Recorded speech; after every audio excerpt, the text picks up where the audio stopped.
Assalamualaikum warahmatullahi wabarakatuh. Baik, untuk kali ini kami akan menampilkan hasil diskusi kami bersama teman-teman tentang sosiologi gender.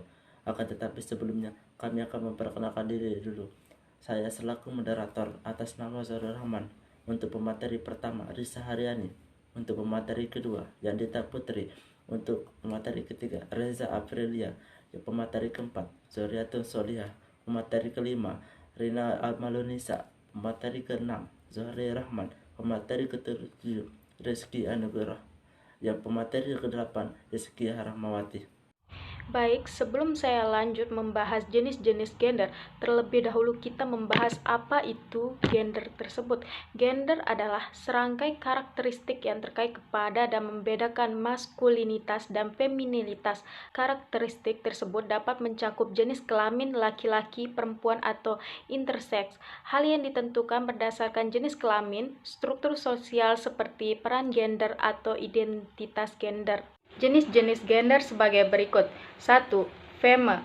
Di kalangan lesbian, jenis gender ini kerap disebut buci atau bertindak sebagai laki-laki. Sementara pasangan disebut femme atau family. Femme ini biasanya berpenampilan selayaknya gadis pada umumnya, bahkan cenderung lebih feminim. Mereka datang ke sini mayoritas berpasangan. 2. Gender apathetic. Gender apathetic juga dikenal sebagai inner gender, honest gender, atau apa gender, yang menggambarkan mereka yang apatis terhadap identitas gender. Mereka dan tidak peduli gender apa yang mereka tampilkan, tetapi tidak penting apa jenis kelamin itu atau apakah itu ada sama sekali. Apatisme gender mungkin disalahartikan dengan cisgender, yaitu ketika seseorang merasa gendernya tidak penting. Perbedaan antara inner gender dan cisgender adalah bahwa individu inner gender tidak peduli bagaimana orang lain gender mereka, sedangkan individu cisgender mungkin masih merasa bahwa bagaimana orang lain melihat mereka penting. 3. Demi-boy. Demi-boy juga disebut demi-guy, demi-man, demi-male, atau demi-dudet person. Adalah identitas gender yang menggambarkan seseorang yang sebagai mengidentifikasi sebagai laki-laki atau laki-laki, terlepas dari jenis kelamin yang ditugaskan pada mereka saat lahir. Selain merasa sebagai seperti laki-laki atau laki-laki, demi-boy juga merasa sebagian di luar binar. Itu dapat mencakup apapun di bawah payung non-binar seperti agender, genderqueer, atau xenogender misalnya. Demi-boy dapat digunakan untuk menggambarkan seseorang yang ditugaskan laki-laki saat lahir, ditugaskan perempuan saat lahir, atau seseorang yang ditugaskan intersex saat lahir. Orang tersebut dapat merasa lebih atau kurang terhubung dengan menjadi seorang pria, tetapi tidak sepenuhnya, tergantung pada orangnya. Mereka dapat berakhir dengan ketidaknyamanan fisik atau disforia. Demi-boy juga dapat mengidentifikasi sebagai demigender, non-binar, dan atau transgender. Penciptaan asli frase deminger dan demi-boy tidak diketahui. 4. Transmaskulin. Seorang pria trans dapat memiliki orientasi gay, biseksual, panseksual, poliseksual, aseksual, dan lain-lain. Tingkat ketertarikan seksual terhadap orang dengan gender yang sama, atau pria trans tertarik terhadap pria dan wanita trans tertarik terhadap wanita. Pada pria trans lebih sedikit dibandingkan dengan pada wanita trans. Kebanyakan pria trans adalah heteroseksual. 5. Binaris. Dalam model binar, kelamin, gender, dan seksualitas dapat dianggap berkaitan dengan aspek-aspek gender seseorang yang secara turun-temurun dihubungkan dengan jenis kelamin berbasis genetik atau gimet, atau dengan jenis kelamin seseorang ketika lahir. Contohnya, ketika seorang laki-laki lahir, binaris gender dapat menganggap bahwa laki-laki tersebut berpenampilan, bersifat, dan berperilaku maskulin, termasuk tindakan heteroseksual terhadap perempuan. Selanjutnya, yang keenam adalah non-binari. Non-binari adalah salah satu identitas gender. Hal ini jelas berbeda dengan istilah non-binari atau yang disebut juga sebagai genderqueer. Genderqueer atau non-binari adalah istilah identitas gender yang tidak merujuk secara spesifik pada salah satu gender seperti laki-laki ataupun perempuan. Yang ketujuh, ada genderqueer.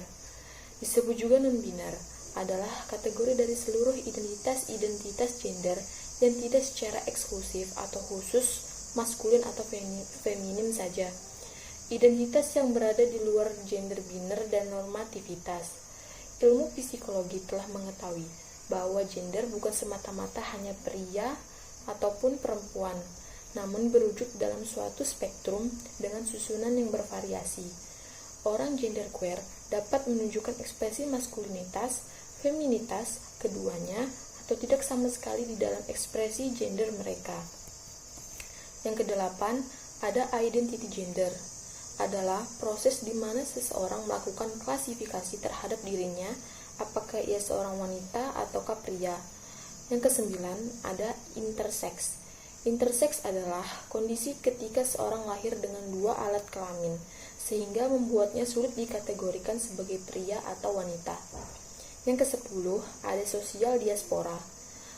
Sosial diaspora adalah kondisi di mana seseorang mengalami ketidaknyamanan atau rasa tertekan karena ada ketidakcocokan antara jenis kelamin biologis dengan identitas. Yang selanjutnya yaitu gender demigirl, yaitu suatu identitas gender untuk seseorang yang sejak lahirnya sudah memiliki kelamin perempuan, tetapi secara sosial tidak mengakui dirinya sebagai perempuan.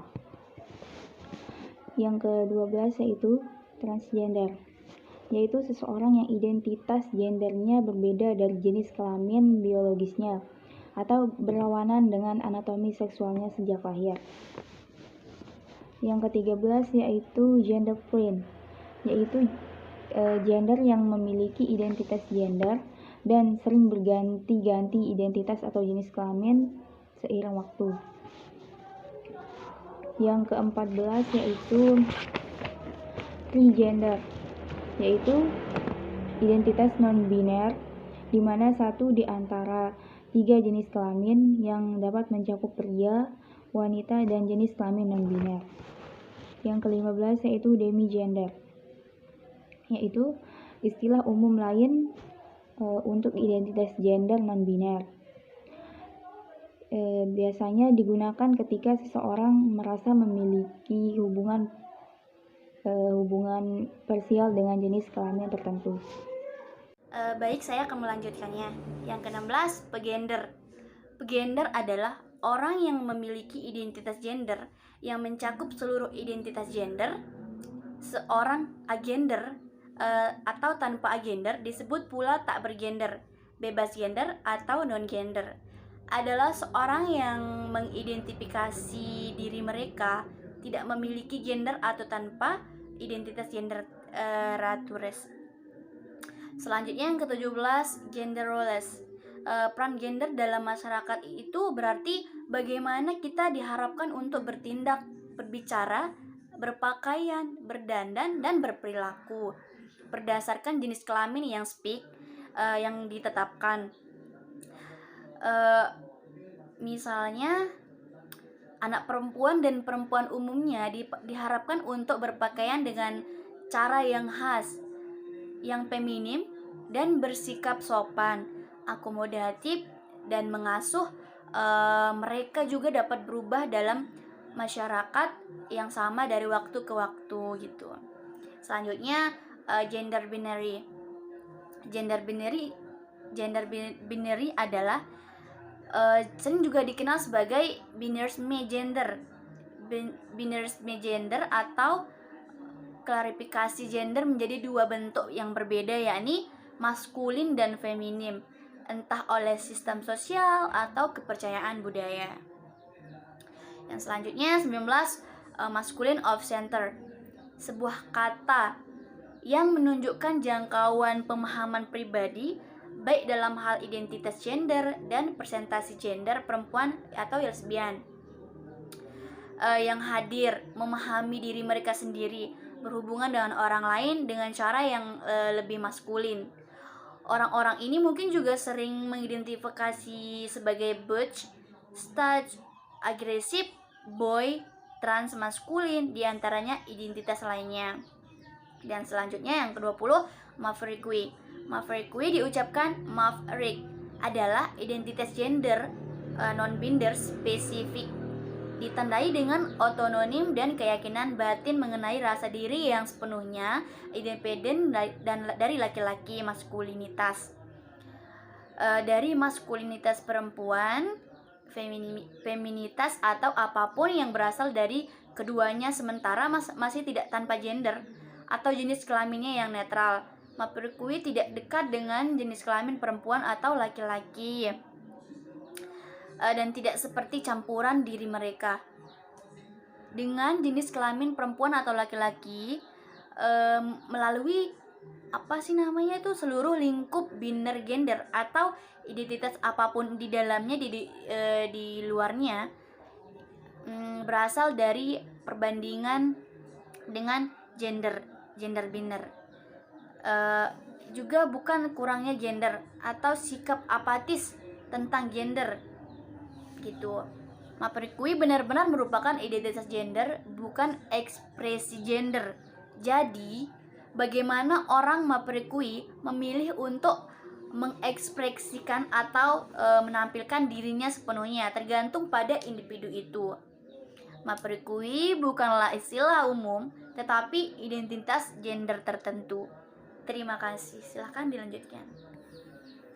Selanjutnya, aprogender. Aprogender berasal dari bahasa Yunani yaitu apo atau apor yang berarti separate dan gender. Aprogender adalah identitas gender non-biner dan istilah umum untuk gender yang terpisah dari pria, wanita, dan apapun di antaranya, tidak seperti androgyn, sementara masih memiliki identitas yang sangat kuat dan spesifik, perasaan gender, yaitu bukan ketiadaan gender ataupun agender.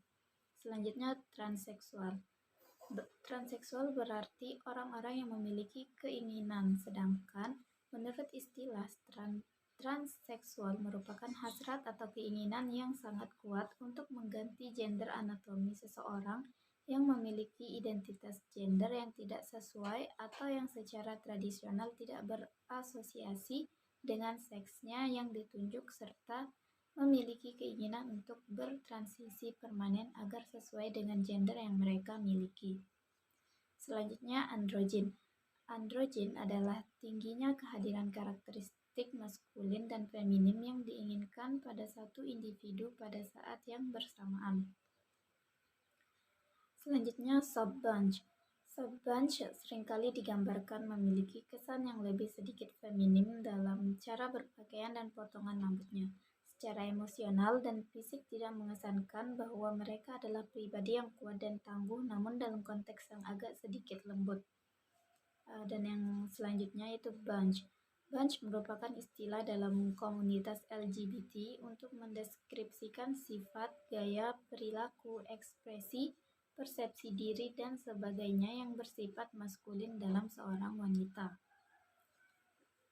Terus misgender. Misgender bagi orang-orang yang transgender, non-biner, atau gender non-conforming. Masuk ke gender asli mereka bisa menjadi langkah penting dalam menentukan jalan hidup. Ini dikenal sebagai misgender. Kesalahpahaman terjadi ketika Anda secara sengaja atau tidak sengaja merujuk pada seseorang, berhubungan dengan seseorang, atau menggunakan bahasa untuk menggambarkan seseorang yang tidak sesuai dengan jenis kelamin yang mereka tegaskan. Misalnya menyebut seorang wanita sebagai dia, atau memanggilnya pria adalah tindakan salah gender. Yang ketiga adalah diadik. Adalah kata yang digunakan untuk merujuk pada orang yang tidak intersex.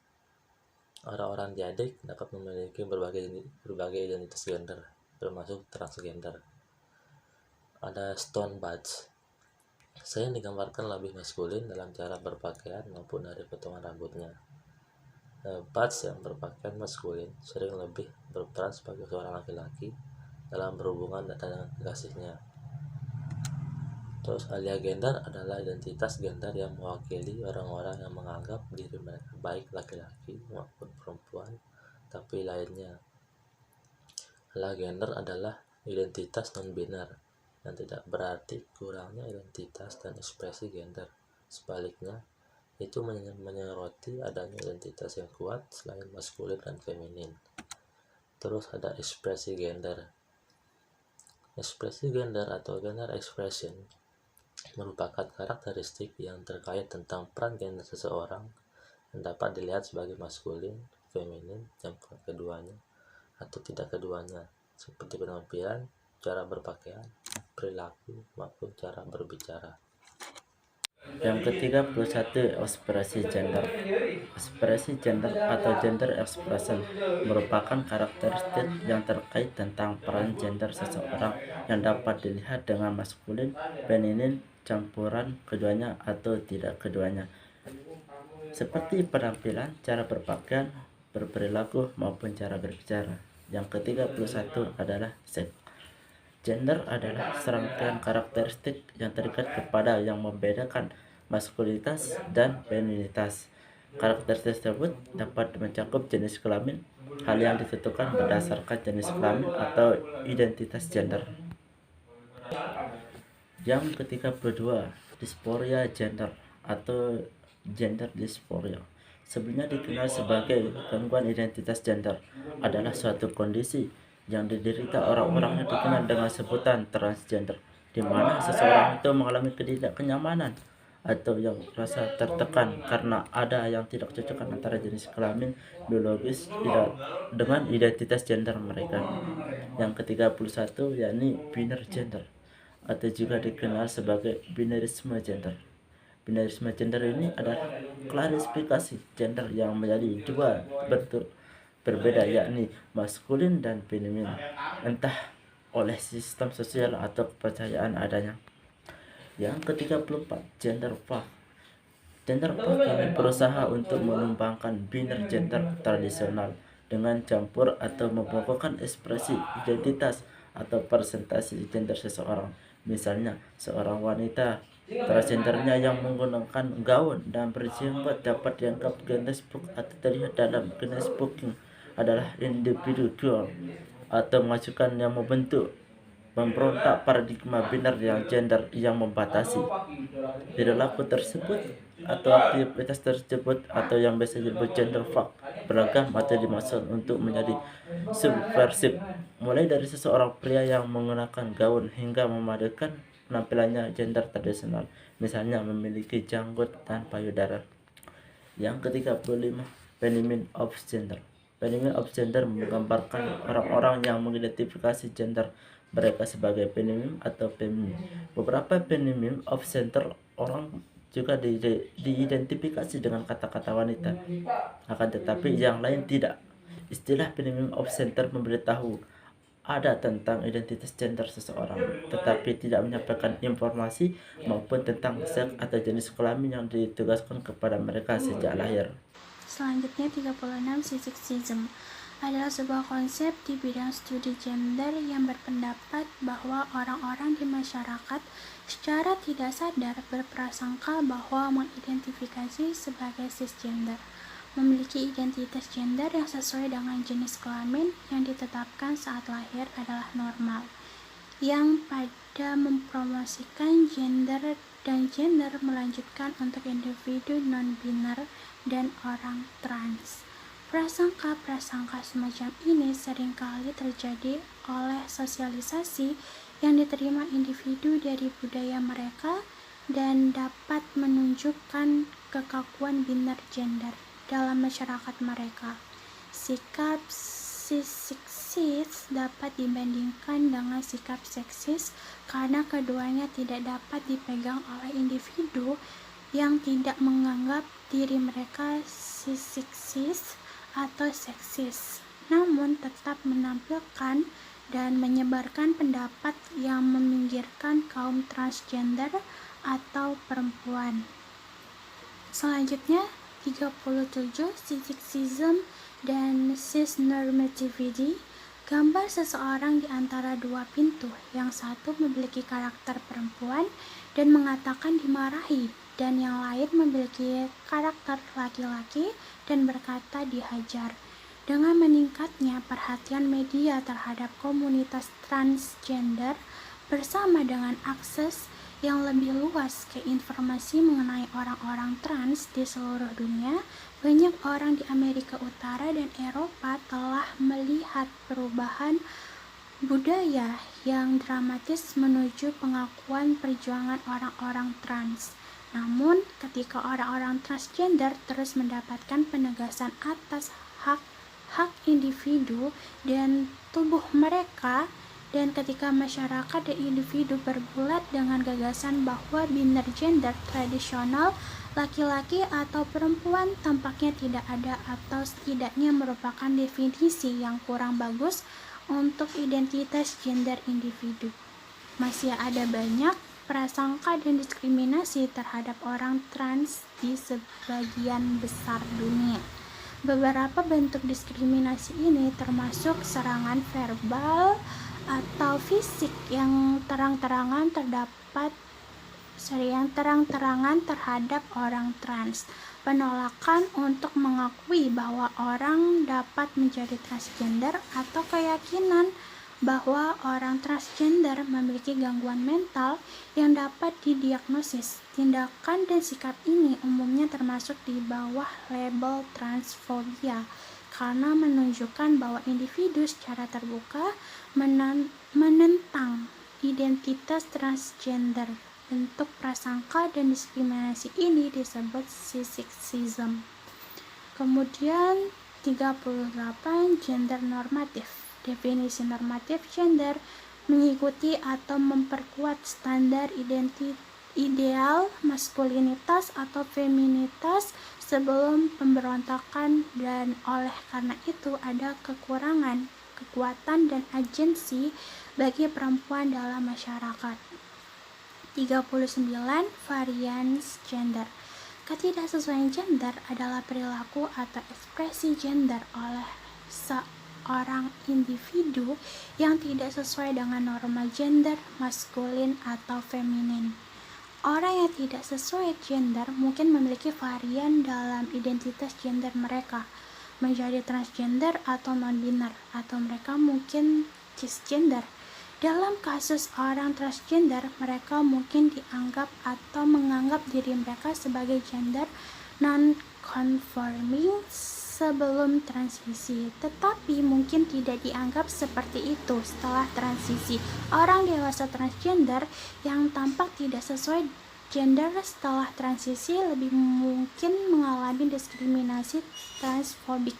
Beberapa orang intersex mungkin juga menunjukkan perbedaan gender. Yang terakhir adalah transitioning. Transisi tindakan yang mungkin dilakukan oleh orang transgender atau non-biner untuk mencapai ekspresi gender yang lebih nyaman. Ini bisa bersifat sosial, meminta orang untuk menggunakan nama atau kata ganti yang berbeda, atau medis, seperti hormon dan pembedahan. Transisi itu rumit dan terjadi dalam jangka waktu yang lama. Selain itu, prosesnya berbeda untuk setiap individu. Tidak ada langkah pasti yang harus diambil seseorang untuk bertransisi. Baik, itu tadi hasil presentasi kami bersama teman-teman. Semoga bermanfaat untuk kita semua. Amin ya rabbal alamin. Dan mohon maaf atas segala kekurangan.